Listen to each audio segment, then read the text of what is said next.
சங்கர ஜெய ஜெய சங்கர. நம்ம பெரியவா channel subscribe பண்ணுங்க.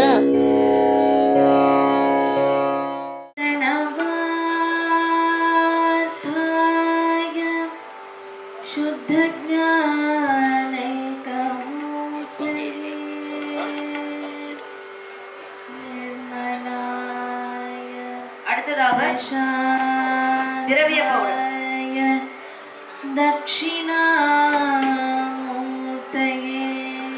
நமः. ஓம் நமः பிரணவார்த்தாய சுத்த ஞானைகமூர்த்தயே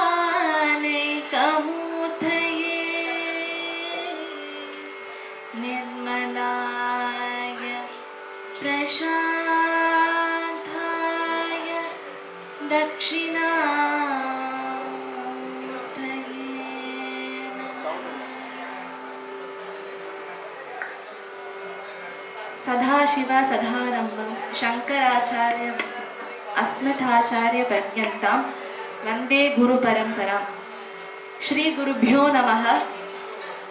मातृदेवो भव, पितृदेवो भव, आचार्य देवो भव, अतिथि देवो भव. எல்லாருக்கும் நமஸ்காரம். இப்போ சிவராத்திரியோட மூணாவது காலம்ல இருக்கும். மூணாவது காலத்துக்கு என்ன சிறப்புனா, இந்த காலத்துலதான் சிவபெருமான பார்வதி தேவி வழிபடுற காலம். ரொம்ப முக்கியமான கஸ்தூரி மஞ்சள் பொடி அபிஷேகம். நம்ம தொடர்ந்து சிவபெருமானோட பாடல்களை கஸ்தூரி மஞ்சள் பொடி எல்லாருமே சேர்ந்து பாடலாம். நாமாவளியா தான் எடுத்திருக்கேன். தமிழ் ரொம்ப சிம்பிளா இருக்கக்கூடிய பாட்டை தான் எல்லாருமே சேர்ந்து பாடலாம். ஒன்னொன்னா பார்க்கலாம்.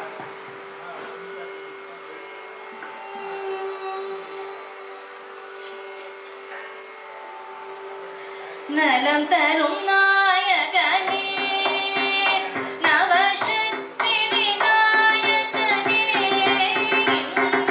நலம் தரும் நாயகனே நவசக்தி விநாயகனே,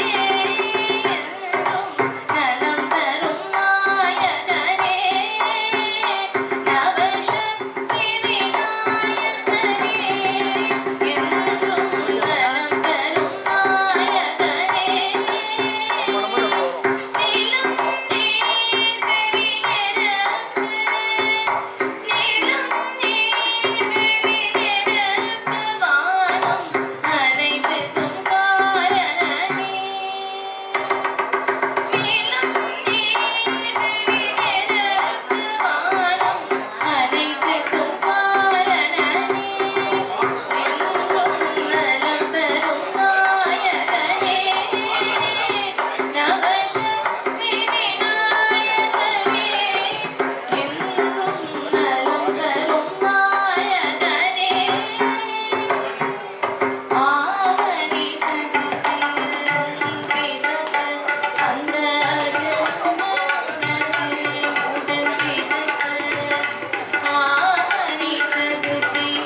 பொடி அபிஷேகம்.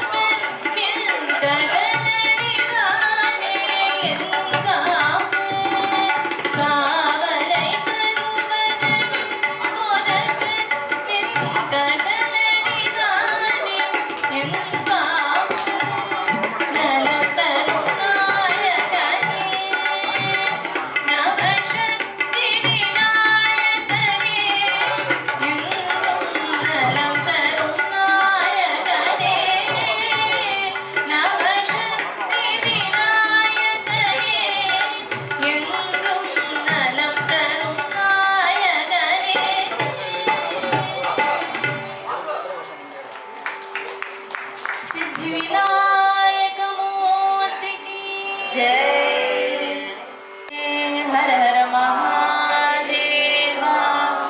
தென்னாட்டுடைய சிவனே போற்றி, எந்நாட்டவர்க்கும் இறைவா போற்றி. இந்த இந்த சிவராத்திரி அன்னைக்கு அடுத்ததாக இந்த நாளை வந்து நம்ம ரொம்ப எளிதாக எடுத்துக்கொள்ள வேண்டாம்னு தோணுது. பொதுவா என்ன சொல்வானா, பெண்களுக்கு 9 ராத்திரி நவராத்திரி, ஆண்களுக்கு ஒரு ராத்திரி சிவராத்திரி. அந்த சிவராத்திரி எப்படி உருவாச்சுன்றதுக்கு என்னோட குருநாதர் ஒரு கதை சொல்லியிருக்கா. நம்ம யூனிவர்ஸ்ல, அதாவது உலகத்துல பாத்தீங்கன்னா நடுவுல சூரியன் இருக்கும், அதை சுத்தி ஒரு ஆர்பிட் இருக்கும், அதாவது வந்து ஒரு வட்ட பாதை இருக்கும், அதுலதான் வந்து பூமி சுத்தி வரும். சூரியன் இருக்கும், அந்த பூமி வந்து சூரியனை சுத்தி வரும். அந்த சுத்தி வர பாதை வந்து 2 இருக்கும், ஒண்ணு பெருசு, இன்னொன்னு வந்து சின்னது. நம்ம இந்த சிவராத்திரி நாள் அன்னைக்கு என்ன ஆகும்னா, நம்ம பூமி வந்து அந்த பெரிய வட்ட வடிவமான பாதையில இருந்து சின்ன பாதைக்கு வந்து வரும்.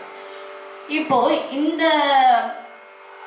ஸ்ட்ரக்சர் வந்து அப்படியே வந்து நீங்க சிவன்ல பாத்தீங்கன்னா அந்த வட்ட வடிவம் வந்து ஆவுடையா இருக்கும், அந்த நடுவுல இருக்கிற அந்த லிங்கம் வந்து சூரியனா இருக்கும். சுவாமி வந்து லிங்கோத்பவரா வந்து காட்சி அளித்த நாள் வந்து இந்த சிவராத்திரி. லிங்கோத்பவர்ல இருந்து சிவன் வந்து வந்த, எப்பவுமே எல்லா சிவன் கோவிலுமே சுவாமி வந்து மெயின், அதாவது கர்ப்பகிரகத்துக்கு பின்னாடி வந்து லிங்கோத்பவர் இருக்கிறது வழக்கம். அப்படிதான் வந்து சிவராத்திரி உருவாச்சு. நம்மளுக்கு வந்து சின்ன வயசுல இருந்தே ஒண்ணு சொல்லி சொல்லி பழகிட்டா. என்னன்னா, காக்கும் கடவுள் வந்து பெருமாள், உருவாக்குறவர் வந்து பிரம்மா, அழிக்கும் கடவுள் சிவன் அப்படின்னு. அழிக்கும் கடவுள் சிவன் அப்படின்னா மார்க்கண்டேயனையே அவர் காப்பாத்திருக்கணும். அவர் வந்து யமதர்மராஜா தன்னுடைய வேலையை பார்த்தப்போ அவர் விட்டுருக்கலாம் இல்லையா. அது வந்து அழிக்கும் கடவுள்னா அந்த அர்த்தம் இல்லை. நம்ம செஞ்ச கர்மால இருந்து நம்மள விடுபடுத்தி நம்மள வந்து அடுத்த லெவலுக்கு கொண்டு போறதுதான் சிவபெருமானை தவிர அவர் அழிக்கும் கடவுள் நம்ம என்னைக்குமே பார்க்க கூடாது. அவர் மார்க்கண்டேயனுக்கு அன்னைக்கு வந்து காட்சி தந்து உனக்கு இறப்பே இல்லைன்னு சொல்லி அவருக்கு வரம் தந்தார். அந்த மாதிரி வந்து சிவபெருமான் வந்து பல திருவிளையாடல்கள் வந்து செஞ்சிருக்காரு. இந்த நாள்ல, அதுவும் 3ஆம் காலத்துல வந்து நம்ம அடுத்ததாக வச்சுக்க வேண்டிய ஒரு கதை இருக்கு. நம்மளுக்கெல்லாம் ஆதி குரு யாரு? யாருக்காவது தெரியுமா? ஆதி குரு யாரு? பேசலாம், அப்பதான் தூக்கம் வராது. ஆதி குரு யாரு? சிவன். கரெக்ட், சிவன். அவர் வந்து எந்த ஸ்வரூபத்துல ஆதி குருவா இருந்தாருன்னா தட்சிணாமூர்த்தி ஸ்வரூபமா. அதுக்குமே வந்து ஒரு வரலாறு இருக்கு. சுவாமியே தட்சிணாமூர்த்தியா வந்து அந்த ஸ்வரூபத்துல வந்து அவர் காட்சி தந்தார் அப்படின்னு. நல்ல வெள்ளை கலர் வேட்டி கட்டிட்டு மரத்தடியில இருக்கிற மாதிரிதான் வந்து அந்த சிலையே இருக்கும். கீழே அந்த 4 பேர் உட்கார்ந்துட்டு இருப்பாரு. யாராவது நோட்டீஸ் பண்ணிருக்கீங்களா? தட்சிணாமூர்த்தியோட சிலைக்கு கீழே 4 பேர் இருப்பா. யார் அது? யாருக்காவது தெரியுமா? சனந்தர் சனாதனர். ஆண்டி நீங்க பேசுறீங்க, நீங்க கண்டென்ட் சூப்பரா சொல்றீங்க, பதில் சொல்லலாம். அவ 4 பேரும் வந்து சனகாதி முனிவர்கள். கரெக்டா ஆண்டி கெஸ் பண்ணிட்டா. சனகாதி முனிவர்கள். அவ 4 பேரும் யாருன்னா பிரம்மாவோட 4 புதல்வர்கள். 4 பேரும் ரொம்ப படிச்சுட்டா. படிச்சாலே பிரச்சனை தான். என்னமோ நம்மளுக்கு எப்பெல்லாம் வந்து அகங்காரம் வரும் தெரியுமா? ரொம்ப கல்வி ஜாஸ்தியா இருந்தா, செல்வம் ஜாஸ்தியா இருந்தா வந்து நம்மளுக்கு அகங்காரம் வரும். ஒரு நாள் வந்து சனகாதி முனிவர்கள் ரொம்ப படிச்சு நிம்மதியே இல்லை வாழ்க்கையில அப்படின்னு இருந்தாங்களாம். அப்போ இப்போ நம்மளுக்கு இருக்கிறது அவருக்கும் இருந்திருக்க போல. அமைதி என்ன கிலோ என்ன விலை அப்படின்னு கேட்கிற அளவுக்கு இருந்திருக்கு. அவர் வந்து சரின்னு சொல்லிட்டு சிவபெருமான பார்க்க போயிருக்கார். சாத்துக்கொடி சிவபெருமான பார்க்க போறச்சு அன்னைக்கு சிவபெருமான் வந்து பீடத்துல இருக்க தியானம் பண்ணிட்டு இருந்தார். இவ 4 பேரும் போயிருக்கா, சிவனை பார்த்திருக்கா. அந்த க்ஷணத்துல அவர் என்ன சொல்ல வந்தார், அவருக்கு என்ன பிரச்சனைன்றது அந்த 4 பேரும் மறந்துட்டாங்க. அவருடைய ஸ்வரூபம் அவ்வளவு அமைதியா, இவங்க அழுறாங்க, தங்களை மீறி வந்து அழுக வருது. சனகாதி முனிவர்களுக்கு அவங்களையும் மீறி அழுக வருது, ஏனே தெரியல. அந்த ஸ்வரூபம் அப்படி இருந்துதான். அவர் வந்து தட்சிணாமூர்த்திக்காக அபிஷேகம் இருக்கிற சின்னம் வந்து சின்முத்திரை அப்படின்னு சொல்லுவாங்க. அவர் எதுக்கு இந்த விரலை வந்து வச்சு ஆள்காட்டி விரலை மேல வச்சிருக்க, ஏன் இந்த விரல் வச்சிருக்கலாம், இந்த விரல் வச்சிருக்கலாம். 5 விரல்ல இந்த கட்டை விரல் இல்லைன்னா கை, இந்த விரல்களுக்கு பிரோஜனமே. அடுத்ததான் இந்த கடவுள் அப்படின்னு சொல்லி இதுல வந்து சிவபெருமான் காட்சி தர சொல்லியிருந்தேன். இந்த கட்டை விரல் தான் வந்து கடவுள். இந்த கட்டை விரல் கடவுள், இந்த ஆள்காட்டி விரல் பேரே ஆள்காட்டி விரல். அப்போ இது யாரா இருக்கும்? கண்டிப்பா நம்மளாதான் இருக்கும். ஆள்காட்டி விரல் ஏதாவது தப்பு செஞ்சா நீதான் செஞ்ச, நான் செய்யல, நீதான் செஞ்ச அப்படின்னு சொல்ற. அவர் என்ன சொல்ற, அதாவது இந்த விரல் நம்மள விட்டுடலாம், இந்த 3 பேர் கூட சேரவே கூடாது அப்படின்னு சொல்ற. இந்த உயரமான மோதிரம், இந்த நடு விரல் இருக்குல்ல, அதுதான் இருக்கிறதுலே ரொம்ப அகங்காரமான விரல். நான் தான் எல்லாம் அப்படின்னு சொல்லிட்டு இருக்கோம். அடுத்தது மோதிர விரல். சும்மாவே நம்ம கோல்டு சில்வர் இதெல்லாம் போட்டு போட்டு அதுக்கு இன்னும் செல்வத்தோட ஆசை ஜாஸ்தி ஆயிடுச்சு. இது இருந்தாலும் நம்ம கெட்டு போயிடுவோம். அடுத்தது இந்த சுண்டு விரல் இருக்க, இன்னும் மோசம். இந்த 3 கிட்ட இருந்து என்னைக்கு வந்து நம்ம வந்து கடவுளை நோக்கி போறோமோ அன்னைக்கு நம்மளோட வாழ்க்கையில நிம்மதி இருக்கும் அப்படின்றதுக்காக தான் இந்த சின்முத்திரை அப்படின்றது ஒண்ணு வந்து தட்சிணாமூர்த்தி ஸ்வரூபத்துல வச்சு. அதாவது நம்மளுக்கு வாயில சொன்னாலே பல விஷயம் புரியாது. சிவபெருமான் வந்து இப்படி காட்டின உடனே சனகாதி முனிவர்கள் புரிஞ்சுக்கிட்டாங்க. ஓகே, அவருக்கு ஞானம் வந்துருச்சு. இப்போ சனகாதி முனிவர்கள் புரிஞ்சுக்கிட்டு எதுவுமே பேசல. சிவன் கிட்ட போயிட்டு சரணாகதி எடுத்து ரொம்ப நன்றி, இப்பதான் மனசு நிம்மதியா இருக்கு. அதாவது சிவபெருமான் ஒரு வார்த்தை பேசல. அவர் வந்து சனகாதி முனிவர்கள் அழுதப்போ கேட்டார், ஏன் அழறீங்க அப்படின்னு வந்து ரொம்ப மோகனமான ஒரு குரல்ல கேட்டாங்க. அதுலயே சனகாதி முனிவர்களுக்கு பாதி தொல்லை போயிடுச்சு அப்படின்னு தான் சொல்லணும். அவர் இது காட்டினதுல மொத்த அகங்காரமும் போய் அமைதி நிலைய வந்து அவங்க அடைஞ்சாங்க. இதுவும் சிவராத்திரிக்கு வந்து ஒரு, அதாவது இந்த 3வது காலத்துல ஞாபகம் வச்சுக்க வேண்டிய முக்கியமான ஒரு வரலாறு. இதோட தொடர்பு வந்து மேற்கொண்டு பார்த்துக்கிட்டே வருவோம். ஒவ்வொரு பாடலா போயிட்டு அதோட கண்டினியூவேஷனை நம்ம தொடரணும்.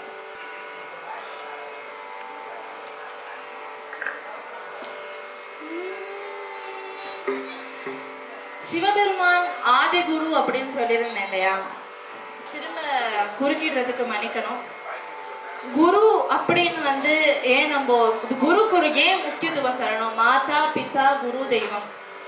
இந்த குருன்றதுக்கு வந்து நம்ம ஏன் முக்கியத்துவம் தரணும்னா, குருவை நம்ம எப்படி புரிஞ்சுக்கணும், குரு நம்மளை எப்படி புரிஞ்சுப்பார் அப்படின்னா, நம்ம வந்து குரு கிட்ட குரங்கு மாதிரி இருக்கணும்.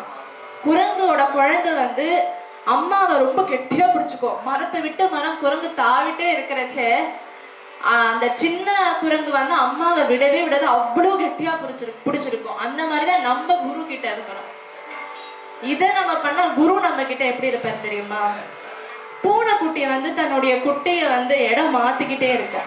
ஏன்னா ஒரே இடத்துல இருந்தா சொகுசு வந்துடும், நான் தான் எல்லான்றது வந்துடும். அப்புறம் அதை தேடி நிறைய பேர் வருவா, அது கூட கூட்டு சேர்ந்து அதுவும் கெட்டு போயிடும். அதனால வந்து குரு வந்து அந்த குரு வந்து அந்த சிஷ்யனை ஒரு இடத்துக்கும் மாத்தி ஒரு லெவல அப்கிரேட் பண்றதுதான் குருவோட வேலை. இப்படி குரு வந்து நம்மள உயர்த்திட்டே போற. இப்போ மகா பெரியவா இருக்கா, எங்க ஜெனரேஷன், அதாவது இந்த 2009 கரெக்டா சொல்லணும்னா அந்த 1999 அந்த பீரியட்ல இருந்து யாருமே மகா பெரியவாட பார்த்திருக்க வாய்ப்பு இல்லை. ஐ மீன் நேர்ல நானும் பார்த்தது இல்லை.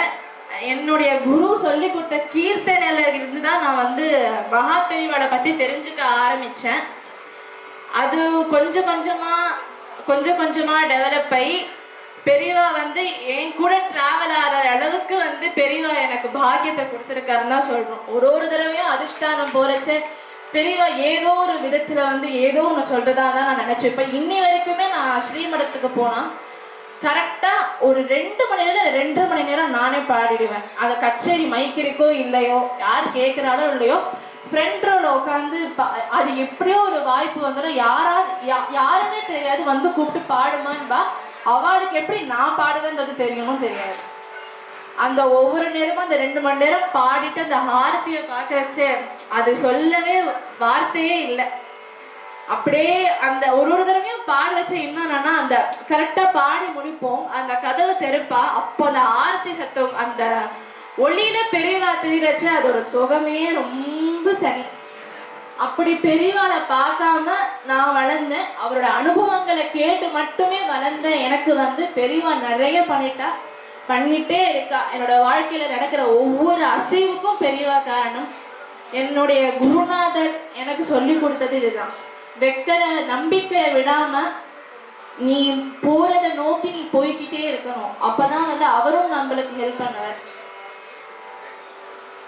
குரு வந்து என்னுடைய குருநாதரும் வந்து மகா பெரியவாளுக்கு சேவை செஞ்சிருக்கா, எல்லாமே பண்ணிருக்கா.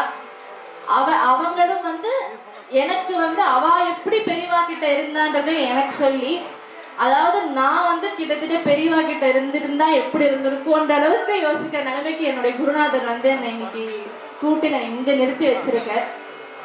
ஒரு தடவை இங்க மேபி எனக்கு கட் அவுட்டா தெரியல, ஆனா பெரியவா அங்க உட்கார்ந்துட்டு இருக்கார், சிவன் அங்க இருக்கார், பெரியவா அங்க இருக்கார், அவ்வளவுதான். ரெண்டுமே ஒரே ஸ்வரூபமா தான் நான் பாக்குறேன். மேற்கொண்டு பெரியவா பாடல்களை பார்ப்போம். எல்லாருக்குமே தெரிஞ்ச பாடல் தான், எல்லாருமே சேர்ந்து பாடலாம். ஹரஹர சங்கர, ஜெய ஜெய சங்கர். சத்குருநாத் மகாராஜ் கி.